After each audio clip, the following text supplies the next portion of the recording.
Reflexión de hoy.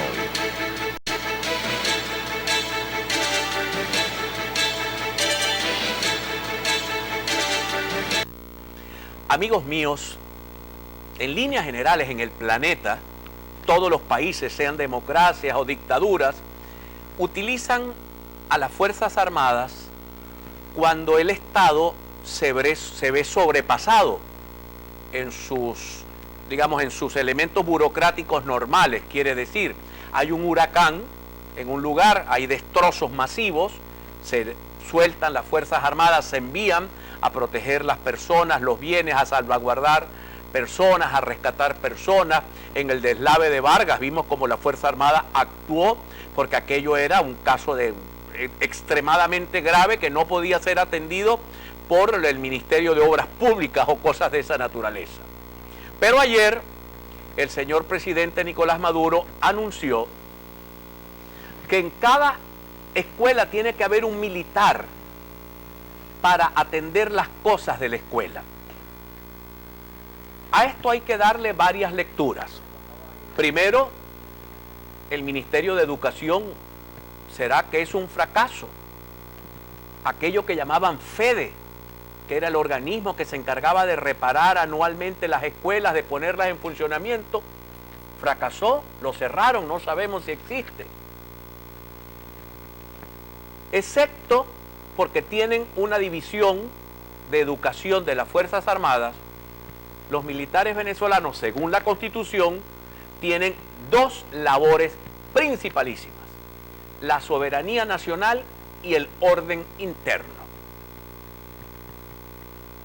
Colocar a los militares al mando de escuelas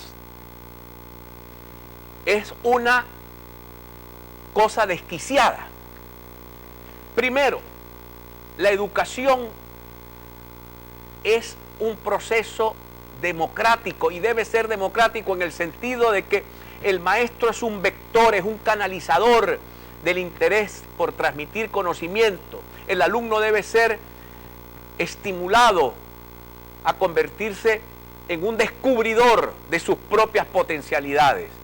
Eso dentro de las Fuerzas Armadas tiene muchas limitaciones porque eso es una organización vertical, los de arriba mandan y los de abajo obedecen. Ahora, usted pudiera utilizar a los batallones de ingeniería del ejército para reparar masivamente escuelas, pudieras. Pero eso significa que la estructura típica del Ministerio de Educación para reparar escuelas se acabó. Ahora, ¿van los militares a sustituir a los directores de las escuelas? ¿Van los militares a sustituir a los supervisores municipales? ¿Cómo es eso? ¿Cómo es eso que el Estado civil venezolano no puede atender la problemática de la escuela y ahora van a ser los militares? Yo entiendo eso que llama la Bicomil, que envíen soldados a pintar la escuela. Muy bueno, si este país no está en guerra y los soldados pasan mucho tiempo ocioso. Que envíen a los electricistas de las Fuerzas Armadas a arreglar la electricidad de la escuela. Bien bueno, porque ahí tenemos una estructura con más de 100.000 hombres que ganan salario todo, que no les ha ido muy bien con el tema de la seguridad fronteriza, por cierto, y que pudieran servir a eso. Pero colocar un militar en cada escuela para atender las necesidades de la escuela es aplastar absolutamente toda una estructura.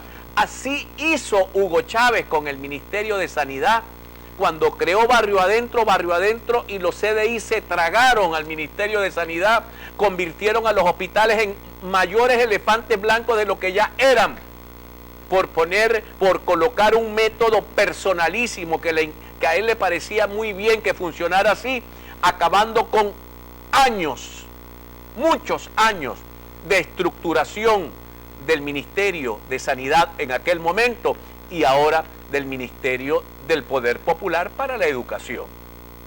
Así pues que desde acá alertamos y evidentemente nos preocupa la idea de la militarización de la escuela. Eso es un atraso.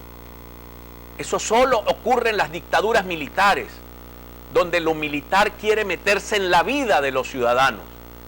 Una cosa es que los militares vayan a ayudar a echar un brochazo en una escuela y otra cosa es que se encarguen de la escuela. Eso corresponde a la dirección del plantel, a la sociedad de padres y representantes. Si queremos ir más allá, al consejo comunal, a las asociaciones de vecinos, a todo lo que pueda haber en el barrio o en la urbanización que contribuya al mejoramiento de la infraestructura y de la calidad de la educación que se da en la escuela, que es la gran falla venezolana. No solo la infraestructura, sino la calidad de la educación, que va en franco retroceso. Pregúntele usted a un abogado graduado en la Universidad Bolivariana cómo estudió, quién le dio clase, para que usted se dé cuenta que el modelo implantado fracasó, pero de un modo aparatoso. Meter a los militares a manejar escuelas es un error gigantesco, gigantesco, que va a deshumanizar las muy maltrechas relaciones en las escuelas y va a seguir afectando en negativo el proceso de impartir conocimiento y de promover, porque la escuela, más que impartir conocimiento, tiene que promover un alumno con las capacidades, con las destrezas y con el interés para seguir avanzando en su formación hasta llegar a hacerse un profesional. Eso no corresponde a los militares, ni en Venezuela, ni en ningún lugar del mundo. Identificamos y ya regresamos. Ya regresamos. A punto con Juan Carlos Fernández.